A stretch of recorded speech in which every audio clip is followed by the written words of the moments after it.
The security guard looked at me like I'd just crawled out from under a rock. His eyes swept from my faded jeans to my old college sweatshirt, and I could practically see him calculating my net worth at about $12 and some pocket lint. He stepped forward, blocking my path to the Grand Meridian Hotel's main entrance with all the authority of someone who'd been doing this job for exactly 3 days. I told him I was here for the Wong Ashford engagement party, and the smirk that crossed his face could have curdled milk. He actually laughed, pointing his thick finger toward the side of the building where a small sign read, "Service Entrance." Apparently, the help needed to use the appropriate door. My name is Kinsley Wong.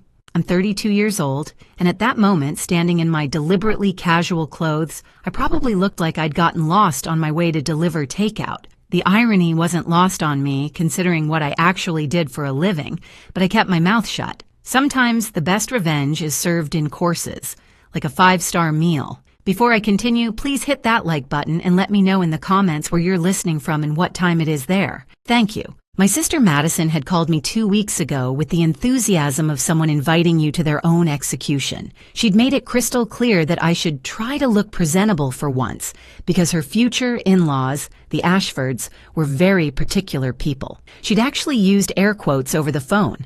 I could hear them in her voice. She also mentioned, so casually, that maybe I shouldn't mention my little online business thing because the Ashfords were old money and wouldn't understand internet jobs. The security guard was still staring at me, his radio crackling with importance. I could have shown him my ID, could have made one phone call that would have changed everything. But where was the fun in that? Instead, I smiled sweetly and headed toward the service entrance, my beat-up sneakers squeaking against the pavement. Just as I reached the side door, a familiar voice shrieked across the parking lot. Madison herself, resplendent in what looked like a dress that cost more than most people's monthly rent, came clicking across the asphalt in heels that definitely weren't made for walking. Her face was a masterpiece of confusion and barely concealed horror. She looked right at me, then through me, then at the security guard, who was explaining that he'd redirected the delivery person to the proper entrance. Madison actually giggled,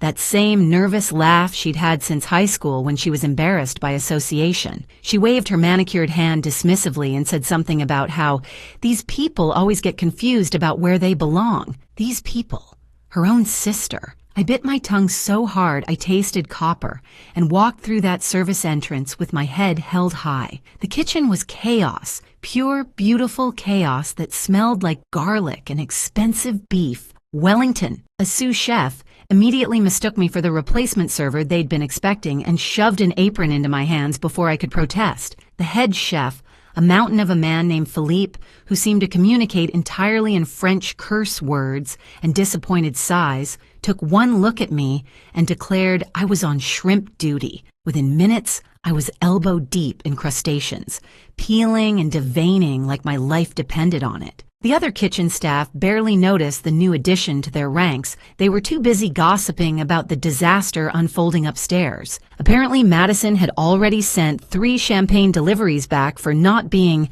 champagne-colored enough, whatever that meant. The servers were taking bets on how many times she'd change her mind about the napkin arrangement. The current count was 6, and the party hadn't even officially started. I learned more about my sister in that kitchen than I had in the past 5 years of sporadic family dinners. She'd been terrorizing the staff for weeks with her demands, changing the menu 17 times and insisting that the flowers be flown in from Ecuador because local roses looked too pedestrian. One server mentioned she'd actually made the pastry chef cry over the engagement cake design. But the real tea, as the younger servers called it, was about the Ashfords. Old money, they said. So old it had practically turned to dust, Mrs. Ashford had arrived earlier to inspect the venue and spent 40 minutes explaining how their family had been hosting parties since before the hotel was even built. She'd name-dropped so many dead relatives, I thought we might need to set up a memorial table.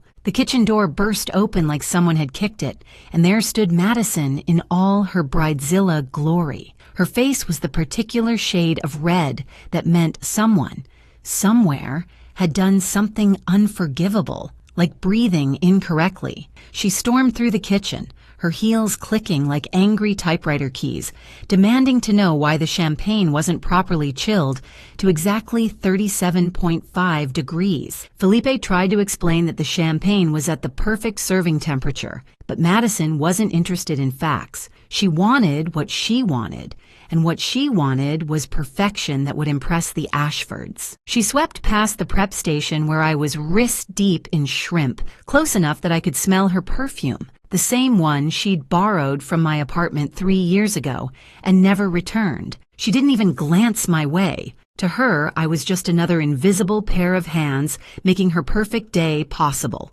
After she hurricaned her way back out, one of the servers muttered that the Ashfords were already upstairs telling anyone who'd listen that their son could have done better. The kid washing dishes laughed and said he'd overheard Mrs. Ashford in the bathroom on the phone, discussing how to convince her son to call off the engagement before it was too late. I kept peeling shrimp, but my mind was racing. The Ashfords trying to sabotage my sister's engagement, Madison being a terror to the staff. This was turning into quite the soap opera, and I hadn't even made it to the main event yet. I finished my shrimp duty, told Philippe I needed a bathroom break, and slipped out of the kitchen with my apron still on. The service elevator was empty, which was perfect because I needed a moment to myself. I pressed the button for the penthouse floor, not the party floor, but the one above it, the executive level, my level. 3 years ago, I'd bought the Grand Meridian Hotel chain, not just this hotel, all 17 properties across the country. The deal had been conducted through my holding company, K2 Enterprises, and I deliberately kept my personal name off most of the paperwork. It was cleaner that way, and it meant I could walk through my properties without being treated like the owner. You learn a lot about your business when people don't know you're the boss. The elevator opened to my private office suite, and I used my thumbprint to unlock the door. The space was everything the party downstairs wasn't. Quiet, minimalist, with floor-to-ceiling windows overlooking the city. My assistant had left the weekly reports on my desk, but I wasn't interested in numbers right now. I was interested in the security monitors that showed every public area of the hotel. I flipped through the cameras until I found the ballroom. There they were, the Ashfords, in all their glory. Mrs. Ashford looked like she'd been vacuum-sealed into her dress, and her face had that peculiar tightness that suggested her plastic surgeon had been a bit enthusiastic with the Botox. She was holding court near the bar, surrounded by a group of women who all looked like they'd been ordered from the same country club catalog. The story of how I'd built this empire while my family thought I was struggling with a little online business was almost funny. In hindsight, Madison had been so proud of her marketing job at a mid-tier company, always quick to offer me career advice and job listings she'd found that might be more suitable for someone with my limited experience. Meanwhile, I'd been quietly building a hospitality empire, starting with one struggling hotel I'd bought with every penny of my savings and a loan that had kept me up at night for months. The renovation had been brutal, but I'd done a lot of the work myself, learning the business from the ground up. That hotel had led to another, then another, until I had a portfolio that would make those old money Ashfords weep into their trust funds. If you're still with me and enjoying this tale of family drama and hidden success, please take a quick second to subscribe to the channel and leave a comment. Your support helps more than you know, and trust me, the best part is yet to come. I zoomed in on one of the security cameras just in time to catch something interesting. Mrs. Ashford was having an intense conversation with someone from the catering staff, not Philippe, or anyone I recognized from the kitchen. She was pressing something into his hand that looked suspiciously like cash. The man nodded and scurried away toward the kitchen. Curious, I pulled up the footage from 5 minutes earlier and watched their entire interaction. The audio was muffled, but the body language was clear. Mrs. Ashford was giving instructions, pointing at various areas of the ballroom, and the man was nodding along like an eager puppy. This wasn't about champagne temperature or napkin arrangements. I made a quick call to my head of security, asking him to keep an eye on the situation but not to intervene yet. Then I changed back into my server's apron. If Mrs. Ashford wanted to play games at my hotel, in my house, well, she was about to learn that the house always wins. The The security footage kept rolling as I watched Madison frantically trying to impress her future mother-in-law, adjusting her dress every time Mrs. Ashford looked her way, laughing too loudly at every terrible joke Mr. Ashford made about his golf game. It was painful to watch, like seeing someone trying to squeeze into shoes that were 3 sizes too small. Back in my server's uniform, I grabbed a tray of champagne glasses from the kitchen and headed into the ballroom. The transformation from the service areas to the party space was like stepping through a portal from Kansas to Oz. If Oz had been decorated by someone with too much money and not enough taste, Madison had gone for what I could only describe as Kardashian meets Downton Abbey. Crystal chandeliers competed with LED uplighting, and there were enough flowers to stock a botanical garden. The Ashfords stood near the center of it all, looking like they'd rather be anywhere else. Their son, Brett, because of course his name was Brett, stood beside them with the expression of a man being slowly strangled by his own bow tie. I circulated with my tray, invisible in that peculiar way service staff become at fancy parties. Rich people have this amazing ability to take things from your tray while looking right through you, as if the champagne just materialized in their hands through sheer force of will. Mrs. Ashford was holding forth about their family estate in Connecticut, explaining to anyone within earshot how they'd had to let go of some of the staff, because good help is just impossible to find these days. The irony of her saying this while taking a glass from my tray without even glancing at me was not lost. Her husband nodded along, though his eyes kept drifting to the nearest exit. Then I heard something that made me stop in my tracks. Mrs. Ashford was telling Madison about how they'd need to discuss the financial arrangements for the wedding, specifically how Madison's family would be contributing to their son's investment portfolio. She made it sound casual, but I'd negotiated enough business deals to recognize a shakedown when I heard one. Madison was nodding eagerly, promising that her family had resources and that her sister was a very successful investor who would definitely want to contribute to the union. I nearly dropped my tray. Madison was using me, the sister she'd directed to the service entrance, as her imaginary financial backing. Brett's brother, Chase, these names I swear, sidled up to me as I refilled my tray at the service station. He was the type of guy who thought his trust fund made him irresistible, with slicked back hair and a smile that had probably worked on 19-year-old Instagram models. He leaned in close, reeking of cologne and entitlement, and asked if I was working this party all night or if I got breaks. I told him I'd be working until the job was done, and he actually winked at me. Winked, like we were in some bad romantic comedy where the rich boy falls for the servant girl. He slipped what he probably thought was a subtle $100 bill onto my tray and told me to find him later if I wanted to make some real money. The bile rose in my throat, but I smiled and moved away, adding his proposition to my mental list of things that would make this evening even more interesting. As I circulated, I heard more and more pieces of the puzzle. The Ashfords were name-dropping connections they claimed to have, investment opportunities they were pursuing, properties they owned, but something felt off about it all, like they were trying too hard to establish their credentials. During a quiet moment, I slipped into the business center off the main ballroom and pulled out my phone. A few quick searches and some calls to my network revealed what I'd suspected. The Ashfords were broke. Not just a little cash poor, but drowning in debt, selling the family silver broke. Their estate had 3 mortgages on it.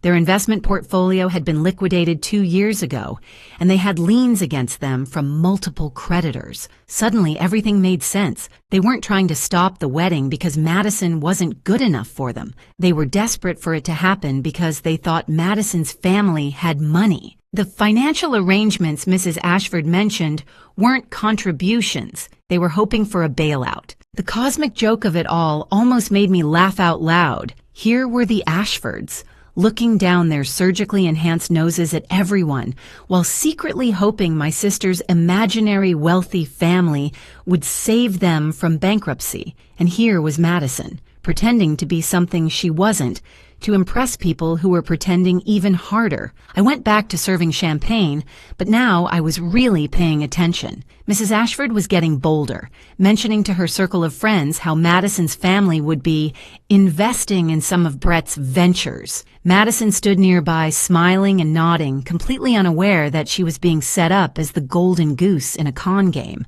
The party was in full swing now, the noise level rising with each round of drinks. The man Mrs. Ashford had bribed earlier was doing something suspicious near the sound system, and I watched him palm what looked like a USB drive. Whatever sabotage she'd planned was about to go down, and I needed to decide whether to let it play out or intervene. That's when I spotted my general manager, David, standing at the ballroom entrance with a concerned expression and a folder in his hand. He was scanning the crowd, looking for someone, and I had a pretty good idea what was in that folder. The Ashfords' check for the party had just bounced, and David was here to handle it discreetly. The evening was about to get very interesting. I slipped back into the business center and made a series of phone calls that would have made Madison's head spin if she knew about them. First, my CFO, who confirmed what I'd suspected about the Ashfords' financial situation. They were about 6 weeks away from losing their Connecticut estate to foreclosure. Second, my legal team, who started preparing documents that might come in handy later. Third, and most importantly, David, my general manager, who was still hovering at the ballroom entrance, like a worried father at a teenage party. I told David to give me 20 minutes before approaching anyone about the bounced check. He agreed, though I could hear the confusion in his voice. He knew something was up, but trusted me enough not to ask questions. That's why he was worth every penny of his 6-figure salary, which, incidentally, was probably more than the Ashfords had in all their accounts combined. Back in the ballroom, Madison had commandeered the microphone and was thanking everyone for coming to celebrate their love. She actually used the phrase, joining of two great families. And I watched Mrs. Ashford's face contort into what might have been a smile, if her face could still move that way. The Botox made it look more like she was trying to solve a complicated math problem. Madison went on about how grateful she was to have found Brett, how their families were so perfectly matched, and then, this was the kicker, she announced that her extremely successful investor sister was secretly there tonight, observing everything, and would be making a significant announcement about the wedding later. I nearly choked on my own spit. Madison was using me as a prop in her fantasy, not knowing I was standing 10 feet away holding a tray of crab cakes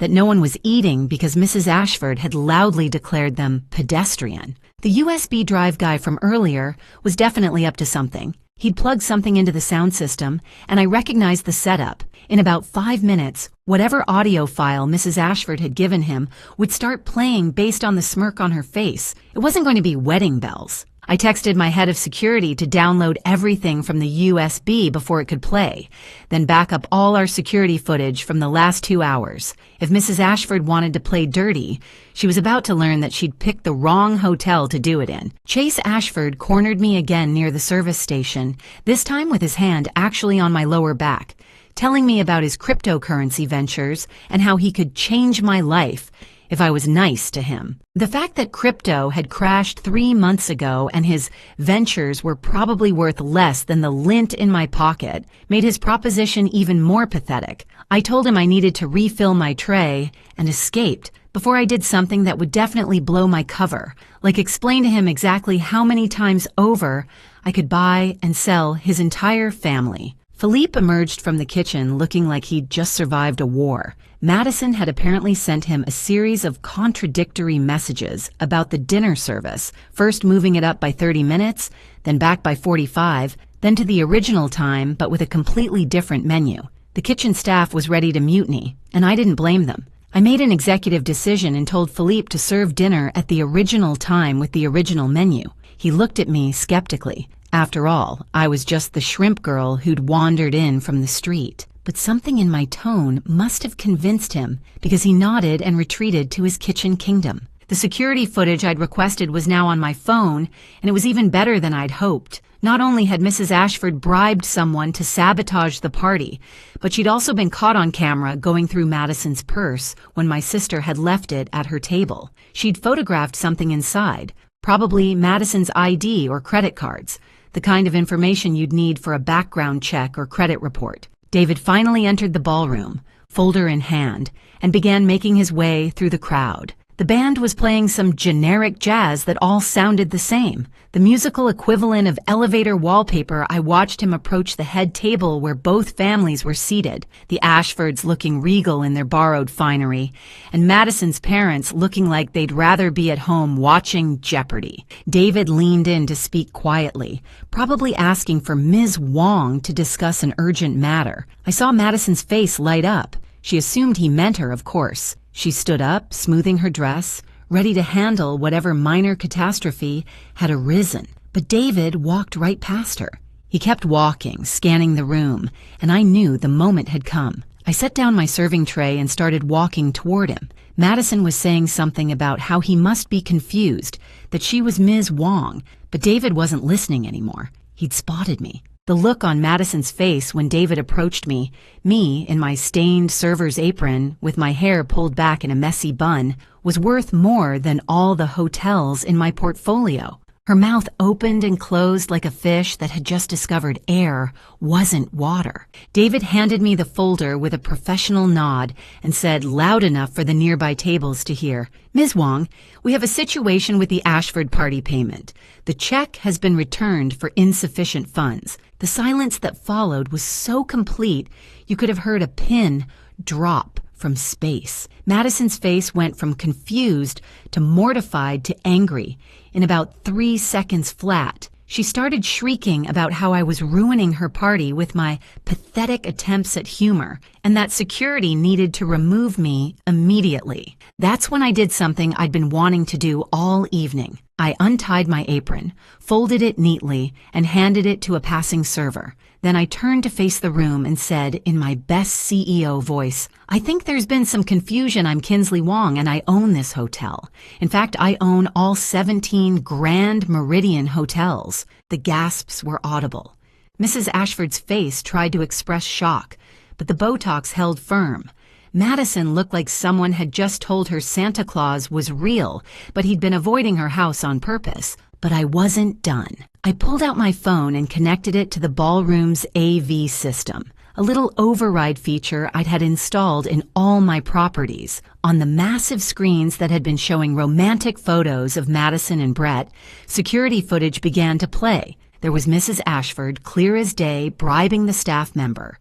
There she was again, going through Madison's purse. And then the audio file she'd tried to plant started playing through my phone. It was a recording of Madison from some previous conversation, edited to make it sound like she was trash-talking the Ashfords and bragging about taking their money. The room erupted. Mrs. Ashford was trying to explain, but the evidence was literally larger than life on the screens around her. Mr. Ashford looked like he wanted to disappear into his chair. Brett stood frozen, looking between his mother and Madison like he was watching a tennis match in hell. Chase, the cryptocurrency Casanova, tried to slink away, but I wasn't letting him off that easy. "Oh, Chase," I called out sweetly, "you still want to discuss that business proposition? The one where you offered to change my life if I was nice to you? I have that on recording, too, if anyone's interested." His face went from red to white to green, a Christmas color palette of embarrassment. Madison found her voice, and it was not happy. She accused me of sabotaging her engagement, of being jealous, of deliberately humiliating her in front of everyone. She actually used the phrase, "You've always been jealous of me," which would have been funny if it wasn't so sad. I let her rant for a full minute. It was actually impressive how many accusations she could fit into such a short time. Then I held up the folder David had given me. "The Ashfords' check bounced," I said simply. "They don't have the money to pay for this party. In fact, according to public records, they don't have money for much of anything. 3 mortgages on the family estate, Brett's trust fund emptied 2 years ago, and about 15 maxed out credit cards between them." Mrs. Ashford tried to protest, but I pulled up the public records on my phone and projected those onto the screens too. Property records, court documents, all publicly available information that anyone could find if they bothered to look. "You were planning to use Madison for money," I continued. "Money you thought her family had. Money you thought I had. Well, you were half right, I do have money. But you're not getting a penny of it. I turned to Madison, who had gone from angry to devastated. "They've been playing you from the start. Mrs. Ashford hired a private investigator to look into our family. I have the invoice right here. Charged to a credit card that's currently over its limit, by the way." The room was in chaos. Guests were whispering, some were openly recording on their phones, and the Ashfords looked like they were melting into their chairs. But the best part was yet to come. "Now," I announced, "let's discuss the bill for tonight's party. It's $47,000, not including gratuity. Since the Ashfords can't pay, and since this is technically their son's engagement party, I have two options. 1, I call the police and report theft of services. Or 2, the Ashfords can leave now, quietly, and I'll absorb the cost as a wedding gift to my sister, assuming there's still going to be a wedding." Brett finally spoke up and surprised everyone. He turned to Madison with tears in his eyes and said he had no idea about his parents' schemes. He admitted he knew they were broke, but thought they were handling it with dignity, not by trying to con his fiancé's family. Madison was crying now, her carefully applied makeup running in designer streams down her face. She looked at me, really looked at me for the first time all evening, and whispered, "You own this place, all of them." But I thought, "Your online thing." "My online thing was the platform I built to manage hotel bookings," I explained. "It became so successful that I used the profits to buy my first hotel, then another, then the entire chain I tried to tell you multiple times, but you always changed the subject when I talked about work." The Ashfords were trying to leave quietly, but I had one more card to play. "Mrs. Ashford, the gentleman you bribed to sabotage the party, he's actually one of my security team. We have your entire conversation on tape, including the part where you discussed ruining the party to make Madison look bad so Brett would call off the engagement. Would you like me to play that for everyone?" She shook her head violently, grabbed her husband's arm, and practically ran for the exit. Chase tried to follow, but not before muttering something about how this was all a misunderstanding.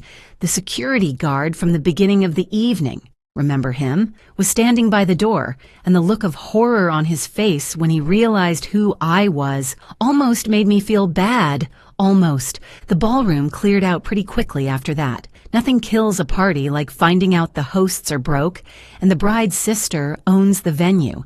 Madison and Brett sat at their table, surrounded by expensive centerpieces and broken dreams. My parents, who'd been silent through the entire ordeal, were staring at me like I'd just announced I was from Mars. Madison finally stood up and walked over to me. Her shoulders were shaking and I expected another tirade. Instead, she threw her arms around me and sobbed into my shoulder, completely ruining my old college sweatshirt with her makeup. "I'm so sorry," she kept saying. "I'm so sorry. I didn't recognize you. I didn't want to see you. I was so obsessed with being something I'm not that I couldn't see who you really were." I hugged her back because, despite everything, she was still my sister. "You want to know the really sad part?" I said. "If you just asked, I would have helped. No questions asked. That's what family does." Brett approached us nervously, like he was afraid I might have him thrown out too, but I could see he was genuinely devastated by his parents' behavior. He apologized profusely, said he understood if Madison wanted to call off the engagement, and even offered to work to pay back the party costs. Madison looked at him, then at me, then back at him. "Your parents are terrible," she said bluntly, like spectacularly terrible. "But you stood up to them, and you're nothing like them. So if you still want to marry me, knowing that I'm not rich, that I've been pretending to be someone I'm not, and that I've been horrible to my amazing sister, then yes." It wasn't the most romantic proposal acceptance I'd ever seen, but it was honest, which was more than anyone had been all evening. I offered Madison a job the next day, not out of pity, but because anyone who could organize an event with that many moving pieces, even if it was a disaster, had skills she needed to learn humility and how to treat people with respect. And what better place than starting from the bottom in the hotel industry? "You're going to work in every department," I told her. "Kitchen, housekeeping, front desk, everything. You're going to learn this business from the ground up, and you're going to apologize to every staff member you terrorized today." She nodded eagerly, mascara still streaming down her face. Brett said he wanted to work too, to earn his own money for once instead of living off his family's reputation. I told him I'd find him something in our accounting department. Turns out he had a degree in finance his parents had never let him use. The security guard from the beginning found me as I was leaving. He apologized about 17 times in 30 seconds, which might have been a record. I told him he was just doing his job, but maybe next time he should look at people's faces instead of their clothes. He nodded so hard I thought his head might fall off. Philippe and the kitchen staff got the rest of the night off with full pay, plus a bonus for dealing with Madison's chaos. The party food got donated to a local shelter, and the flowers went to a nearby nursing home. Nothing went to waste except the Ashfords' dignity, but they didn't have much of that to begin with. A week later, Madison started her first shift in housekeeping at 5 a.m. She texted me a picture of herself in the uniform, smiling despite the early hour. "Day one of learning who I really am," she wrote. Brett was in the accounting department, discovering he was actually good at something other than spending money. He and Madison moved into a small apartment, paying their own rent for the first time. They seemed happier than I'd ever seen them. As for the Ashfords, they lost their estate 2 months later. Mrs. Ashford tried to sue me for defamation. But it's hard to claim defamation when everything said about you is true, and on video they moved to Florida, where they're probably trying to con other unsuspecting families with eligible daughters. The security footage from that night became legendary among my staff. Someone set it to music, Gold Digger naturally, and it became our unofficial training video for how not to treat people. Madison and Brett got married a year later in a simple ceremony in my hotel's garden. No pretense, no lies, just two people who'd learned the hard way that being yourself is always better than pretending to be someone you're not. Madison insisted on using the service entrance for her bridal entrance. She said it was where her real journey began.